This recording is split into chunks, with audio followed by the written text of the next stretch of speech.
তো আমার সৎ ভাই তোরা তো ভালো করেই জানো। ভাই তুই রেখে দে না, তোর ভাই তো দেশে। কেন তোমরা তো ঈদকে টাকা দাওনি?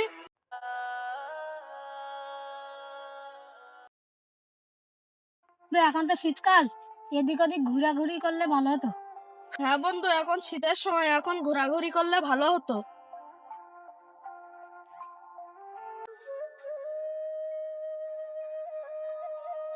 আসসালামু আলাইকুম, কেমন আছো তোমরা? ওয়ালাইকুম আসসালাম।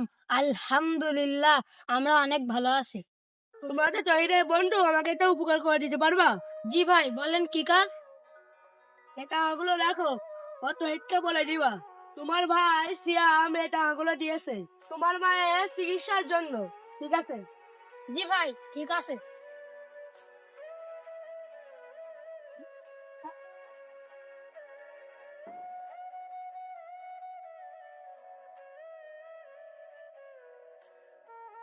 কিরে বন্ধু, তোর কি অবস্থা এখন? এই তো আলহামদুলিল্লাহ ভালো, তোদের কি অবস্থা? আলহামদুলিল্লাহ, আমরা ভালো আছি। তোরা কিছু বলবি নাকি? বলবো বলতে, এই টাকাগুলো তো সিয়াম ভাই দিছে তোর মায়ের ওষুধ কেনার জন্য। এই তোরা ওর কাছ থেকে টাকা আনছিস কেন?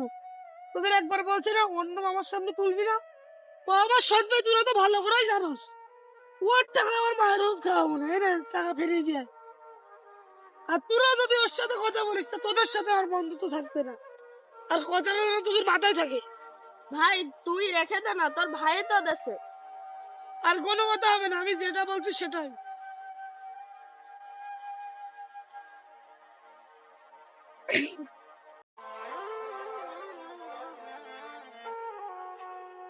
ও সিয়াম ভাই। ভাই, কি হয়েছে, তোমরা কিছু বলবা? হ্যাঁ অবশ্যই, এই নেন আপনার টাকা। কেন তোমরা তো ঈদকে টাকা দাওনি? আপনি তহিদের সৎ ভাই বলে এজন্য তহিদ আপনার টাকা নেবে না। তহিদ আপনার সৎ ভাই। আর তহিদ তার সৎ ভাইয়ের টাকা দিয়ে তার মায়ের চিকিৎসা করাবে না। একটা কথা, আপনাদের কোনো ব্যক্তিগত কাজে আমাদেরকে জড়াবেন না।